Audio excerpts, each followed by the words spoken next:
To celebrate Christmas. I guess this is a Christmas movie. It is. It's part of our. It's part of our holiday special. It is part of All our right, holiday special. hold on. No controversy that this is a fucking Christmas movie. No, absolutely not. Yes. Yeah. No. So we're not any. all right. We're here to talk about Gremlins. Yeah.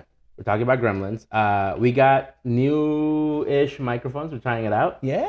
We're like See- interviewers on CNN. Yeah, we have little lapel mics. And what do you think of the situation in Israel? Oh, I don't think we're gonna get canceled right away. And what do you think of Balloon Boy? Fuck Balloon Boy. Fuck Balloon Boy. Balloon Boy should have gotten. He should have been in that balloon. He should have been in that balloon. Yeah. Anyway, we're talking about Gremlins, Yeah. which is actually my all-time favorite Christmas movie. Oh. I love Gremlins. Gremlins is one of those movies that, like, ever since I was a little kid, Yeah. like, I would watch it in Mexico, I would watch it here in the States, and every single time it brought me so much joy. It's a jolly good time. Yeah, this is actually Thano's first time watching Gremlins. Yes. And I think this is going to be a pretty quick review because this movie is from '84. It's If you haven't seen this now, you haven't already. There's also not that much to spoil. It really is No. like 85% shenanigans. Yes, and that's why I love it. I Yeah. think one of the things that I think makes this movie stand out from like your standard creature feature, because this is what it is. It's a Christmas creature feature, right? It was fun. I would say yes, but it was funny that you were so quickly able to point that out. Because when I was like watching the movie and leaving the movie, I was like, this movie really is many genres. Yeah. Like many genres all at once, and I can't pin it down. So It's yes, horror, it's comedy, it's it's kind of parody. Yeah. Holiday creature feature. Yeah. It's a movie that is, I think, overall beloved. I think most people who watch this like it. I know Katie has her issues with it being labeled the Christmas movie, but I know she likes it because when we watch it, she doesn't complain. Christmas is just like mentioned so many times, and it's like integral-ish to the plot. Now, I have not seen Die Hard, but I cannot imagine that Christmas is as integral to Die Hard. No, it's Yes. not. And also, Christmas dominates the tone of this movie. Like, Yeah. this movie is not as rich as it is if it's set at any other time of year. No. Yeah. I think the fact that it is Christmas also then lends an air of like goofiness to what's going on. Absolutely. And I think that's what makes it even better. Yep. Because like all these shenanigans happening, it hits better, funnier because it is the Christmas season in the Precisely. movie. So to kind of go along with the movie is very much set into like three parts. You have your beginning where you get to know your characters. You get introduced to the Mogwai, which is Gizmo, who's adorable. He's very adorable. I've always wanted a dog named Gizmo, Mhm. and I've always told Katie, fine, your first corgi was going to have your name, second corgi was going to be Gizmo. Oh. But then we ended up on Baymax. Yes. And then Clark already had a name. Yeah. So No Gizmo. I haven't had my Gizmo yet. Yeah. But this is like your weird, like... It's a Furby. He's a Furby. Yeah. But if you really look at him, he's kind of hideous, but in a really cute way. Yeah. He's like cute ugly. And as the movie goes on, you see more of the hideousness. Like early on, he's like a cute little stuffed thing. Like he's like, he's like Grogu level cute. Yeah. And then later on, after you've seen the actual Gremlins, like you get more like zoom ins on his mouth. And Well, I think what we get is the other ones doing some like nasty shit. we do, but while Gizmo's still Gizmo, Yeah. you get like more close ups on his face. And you're like, Well, oh, I he think is it's kinda because like they added so much expression to him yeah, that he looks weird. he does look weird. Like because they're trying to make him make these like oh shit faces or like I'm so worried, but because he's an animatronic and a puppet, like it has to be so exaggerated. And then it can only go so far. In Yes. terms of believability. Exactly. Yeah. But I think what I really like about this is just how like out there everything is. Like Yeah. watching this movie, you can tell this movie is not set in real world. No. It's so exaggerated. Like the mean lady who like she's like, I'm gonna kill your fucking dog. She had to have been channeling Wicked Witch of the West vibes. Oh, for sure. Yeah. Yeah. And like she's doing it because They broke her. The dog broke her snowman statue. Allegedly, we never see. Yeah, Right? It's just her word against the dogs. but she like storms into the bank. Yeah. And, like, Cuts in front of people. and people are too fine with it. there's a scene where this lady comes up to her and she's trying to like beg her to convince her husband or someone Yeah. to like extend a loan or something or let him pay late. And she's like, no. She's like, but we're hungry. She's like, I don't give a fuck. And the kids are like, but mama, I'm hungry. She's like, me too. And it's interesting. There's like those threads of mean lady and lady who's down on her luck, which seem like they're going to be integral to the plot, and they're really not. No. And I don't have a problem with it. They're such throwaway characters, but they're Yeah. just there to like fill this town. Like mean lady gets her just desserts, but it happens like relatively like quick in the movie. Yeah, I mean, it's one of the first things that really happens once the gremlins are unleashed. Yeah. Because like you have a lot of like random townies, and I think that's one of the things that helps this movie also like feel not, I don't want to say busy in a bad way, Mm-hmm. because like there is a lot going on. It feels populated. It feels populated. You have this weird lady and her like hungry kids. Right. You have the mean lady. You have the douchebag banker bro. Yeah. You have the little kid who delivers. What happened to him? The douchebag bro? Yeah, he Nothing. He has a scene. I kind of wish there had been something about him, where Yes. it's like he's just He doesn't even get his just desserts. no. Yeah. You have like the neighbors who are like the weirdly racist. Yeah. The Everything foreign. everything foreign. What is the guy's name? I'm blanking on his name, but I know he's in a lot of. He's not in a lot, but he's in a few horror movies. Mm. One of them where he's like an artist who like kind of, I don't want to say cooks. What's the proper word? Like encases people in like plaster Okay. and makes statues of them, but he becomes like super famous. Yeah. But he's killing people and animals and shit. So he's in that.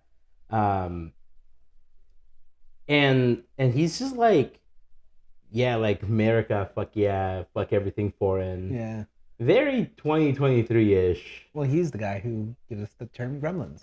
He's the one who, yeah, he coins the term gremlins in this movie, which is, I think, fine, because like that is a term that like does exist outside of this movie. For sure. So I like that connection to it, and it does fit with what they do, because Yeah. these things are They are gremlins. assholes, and technically speaking, they are like still Mogwai. They're just like Yeah, they're just Mogwai in their other final form, right? Yeah.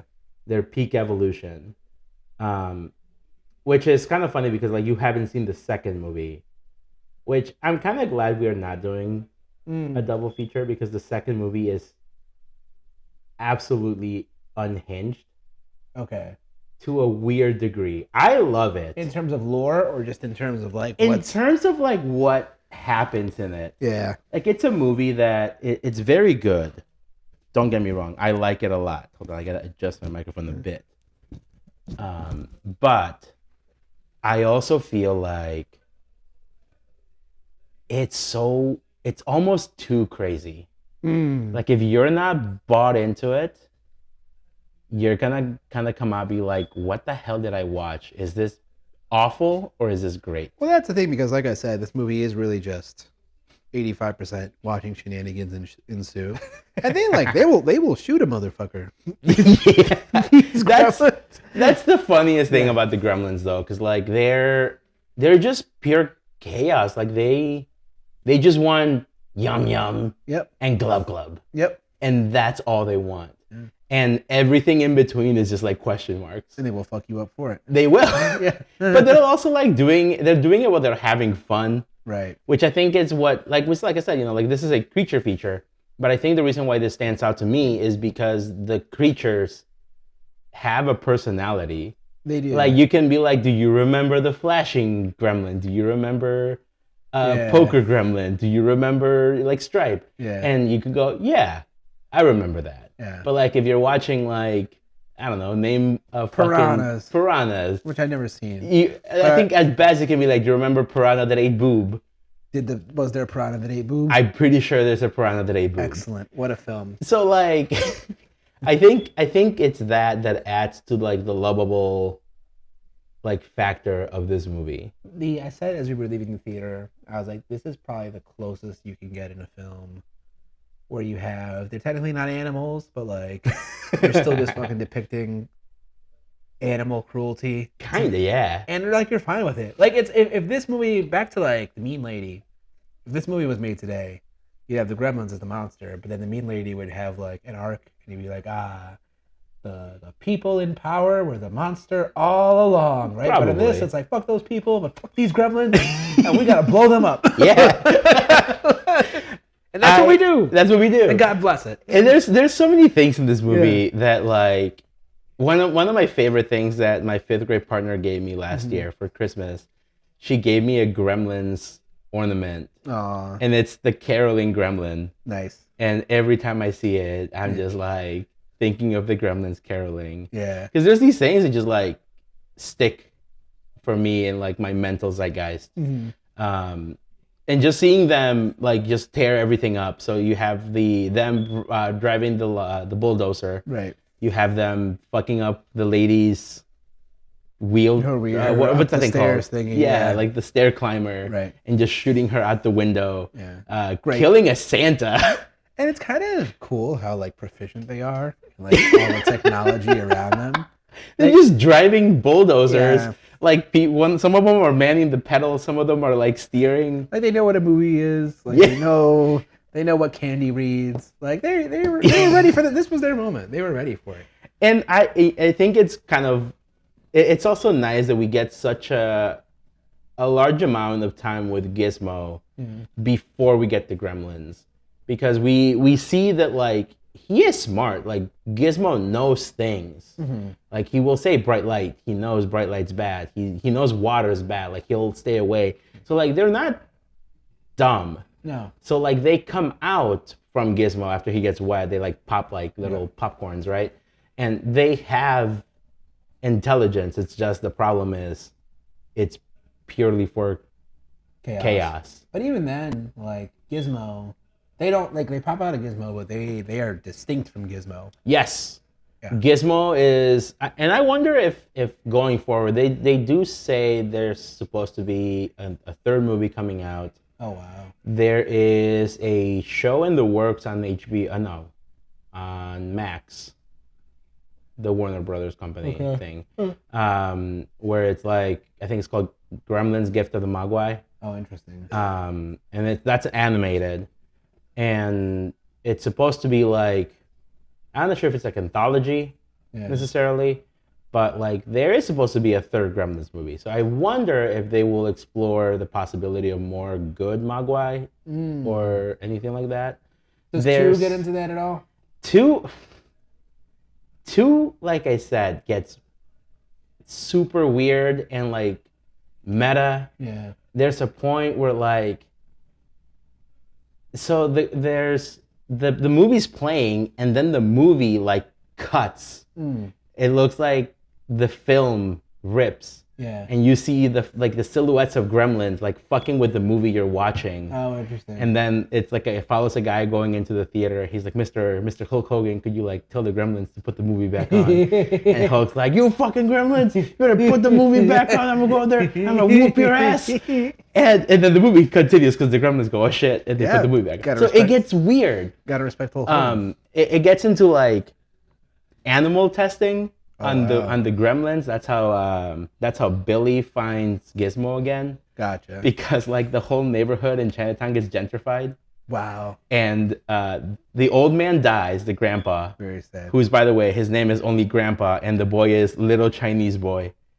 Yeah, this movie is like kind of racist. Like I said, it's really racist. it's 1984 racist. Yep. Yeah. Right? Exactly. But anyway, so like then you end up with these gremlins being tested on, so then they mutate.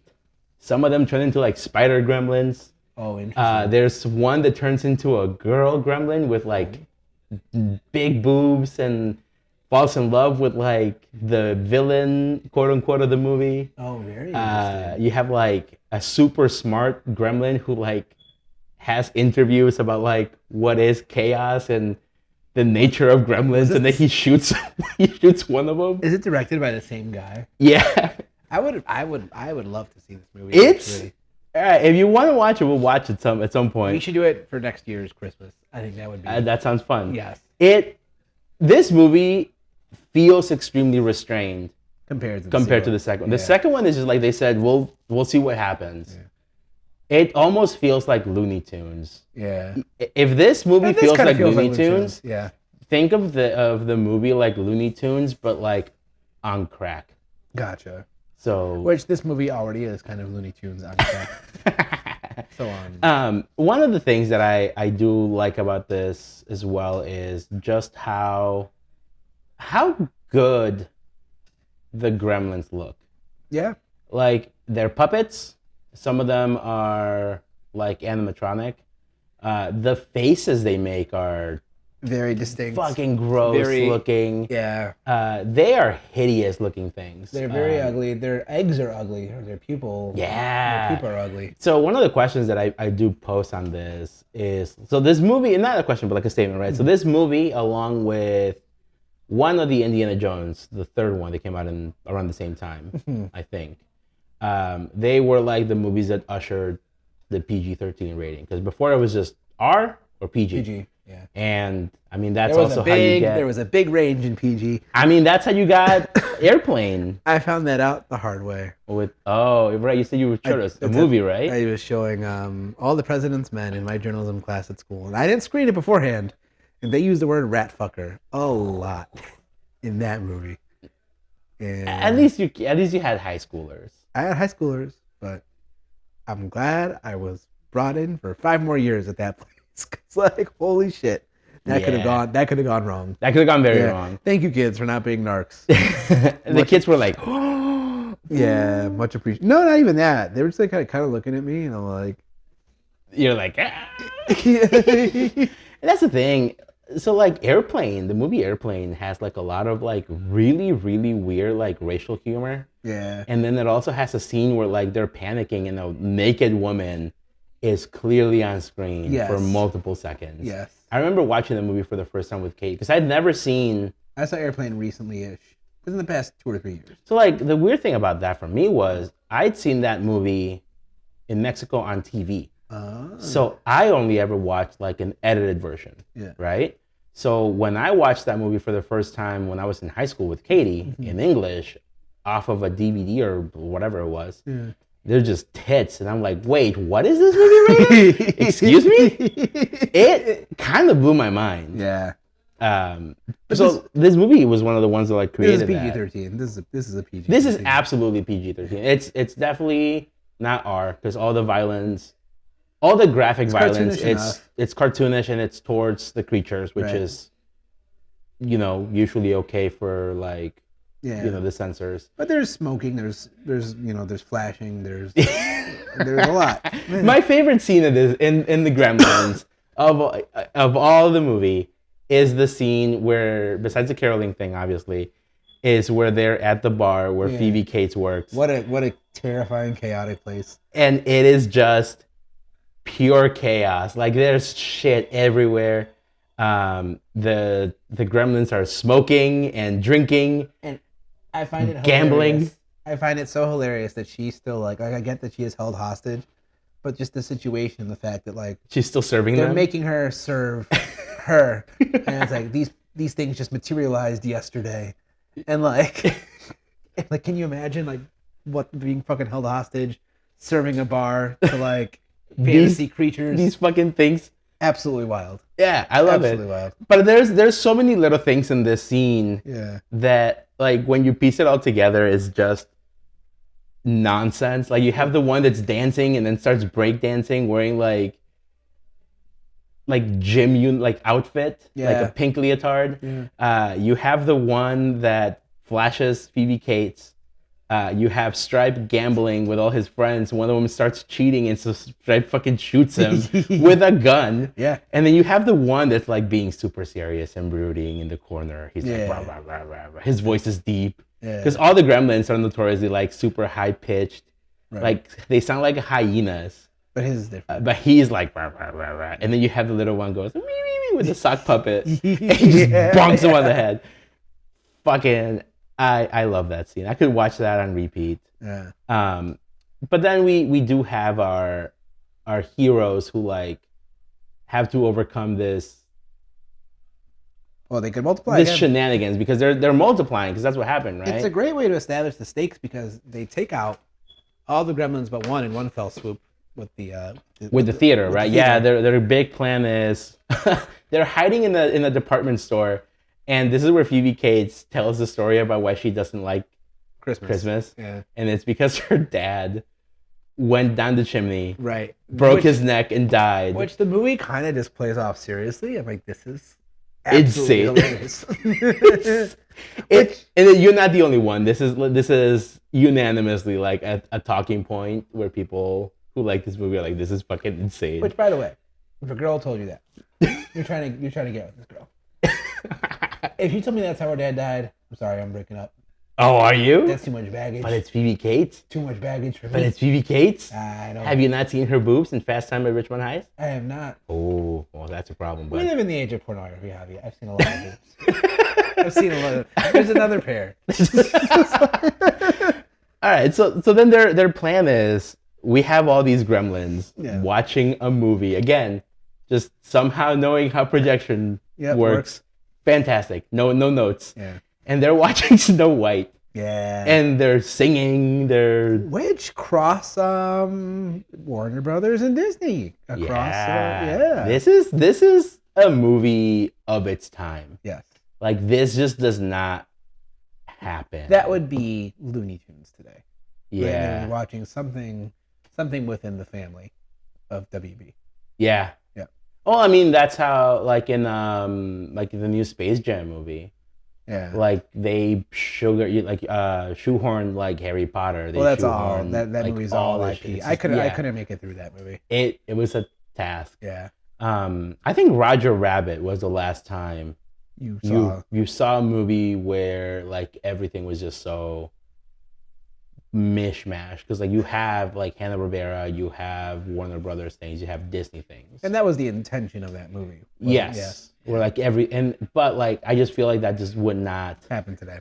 because like there's really nothing stopping a like Marvel versus DC thing to happen. Correct. I think that's like a lot of like people's like peak dream. It's gonna happen at some point. I kind of hope it happens within my lifetime. It will. It would be great. But I think it's just something that would be very difficult right now. Like just Sony and Marvel has been hard. That still happened faster than a lot of people thought it would happen. Kind of. Yeah. But Look how we got into an MCU conversation. I know. Fucking Gremlins. now we just need John Wick somehow. Hey, well, there we go. He's here. I mean, organically. Anyway, but yeah, so that's one of the things about the movie with the rules of like how Mogwai turned to gremlins. Like you can't get them wet. Yeah. You can't give them in sunlight. Sunlight will kill them. They don't like bright light. Right. But if you feed them after midnight, which again is Big this rule.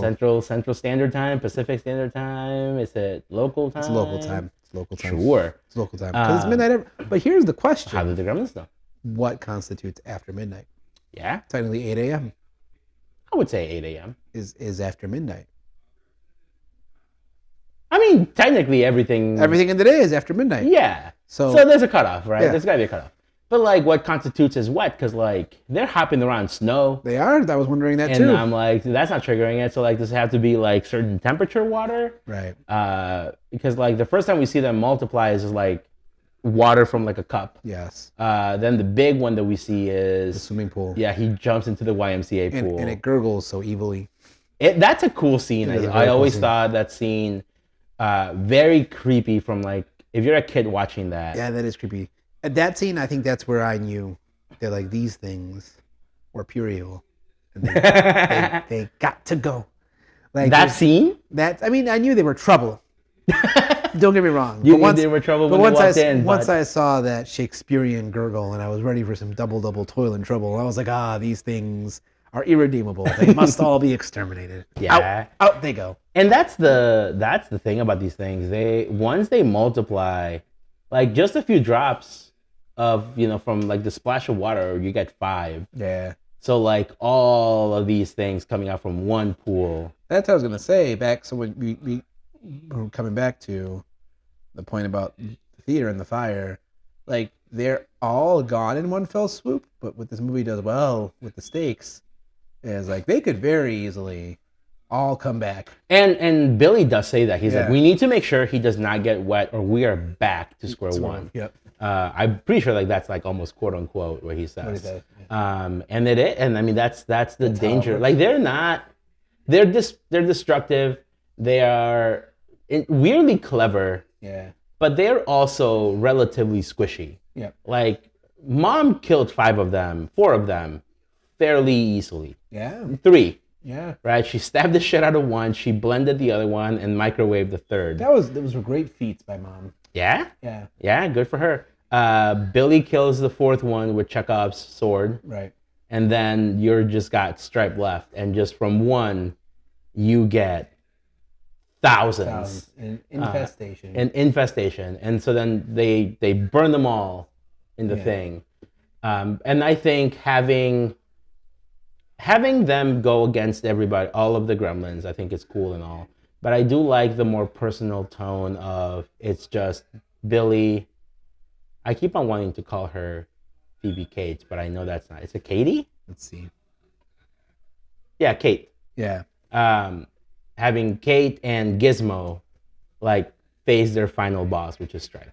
Yes, because really, I mean, these aren't like. There's a little bit of characterization to Billy, but like, there's not much characterization of these characters. So yeah, they needed something, right? They needed something a little bit more personal. In a department store, which feels very Dead Rising. Yeah. Yeah. There's a moment in that where Kate manages to turn the lights on, and Stripe's about to like kill Billy with a chainsaw. Yeah. And then he like falls, and the chainsaw drags his ass away. Yeah. And every time I find that so fucking funny. Yeah. This movie is like yes, it's PG-13. It should be PG-13. It gets violent. It does. Billy gets shot in the arm with a crossbow. Right. Then in the leg. He's about to reload. I think. Yeah. And then he like manages to get a radio, and then he shoots the shit out of the radio. Yeah. Like there's the chainsaw scene where he's like holding the chainsaw off with a bat. It's intense. It's intense. I mean, that's from slasher movie. There's a lot of times where my man-child brain goes, I used to love this as a kid. I should show my kids this. In school? In school. And then I watch it. No. And I'm like, no. Hell no. In what world? I know. In the perfect world. In a perfect my world. students would watch this and they would love this. I know you were. But I know there's a couple of kids who would see this and would be terrified. I know we work in different districts. But I mean, here, when I was doing observations in, it was a charter school in Chicago, not CPS, obviously. Mm-hmm. I think it was in the Noble Network. And I think it was at the school I was at in Englewood. I think that was that one. There was a teacher who was showing American Horror Story. Oh. There was another charter school that I did observations in on the north side. I liked the school, actually. But, like, the teacher next door to the room I was in, nobody liked her because she was, like, too busy trying to be the kid's friend.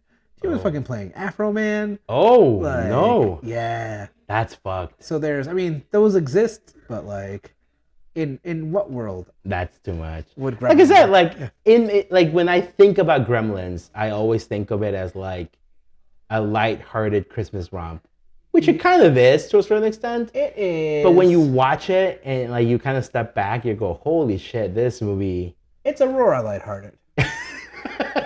Here's what I mean, millions of fans who don't know. Something's weird about like this town that we live in, where we all show affection, I think, by just being like kind of mean to each other. Yeah, fair. And people, even in the neighboring towns, I feel like just don't get it. No. And that's completely their loss. Yeah. So I would say this is Aurora lighthearted. Fair. Yeah. Fair. I mean, I feel like this is like kind of like with Mexicans. Yeah. Like how they can be very mean to each other. Yeah. Like Katie goes, "Why are your family so mean?" And I go, "They're not mean. This is the cult. Comes out of love. La cultura. La cultura." Yeah. Very, very good. This movie was produced by Stephen King. Not Stephen King, Jesus Christ. Stephen King. Why am I Produced by Steven Spielberg. Steven Spielberg. I don't know if he gets a lot of credit, but I honestly think more credit needs to go to Joe Dante, because like you watch this movie and then you watch Gremlins 2, where he is severely more heavily involved, and you can see where like the insanity comes from. That's pure Joe Dante. Did Spielberg have a lot of? Did he have a lot of creative influence in this movie? Not a lot. Yeah. Not a lot, but I also think that a big factor is like this was one of his like first movies, one of his first like big movies. Yeah. And so they were kind of like, all right, rein it in. Yeah. And then the second movie, he's like, well, I want to do whatever the fuck I want. They're like, all right. Yeah. Yeah. All right. Good for him. Good for him. I really want more of this. I know that it runs the risk of like maybe feeling too minion-y in 2023. But I think it, like I said, it helps that like these things are what I think Minions wish they were. Okay. To me, you're not going to buy into this comparison. Okay. Other people are not going to buy into this comparison.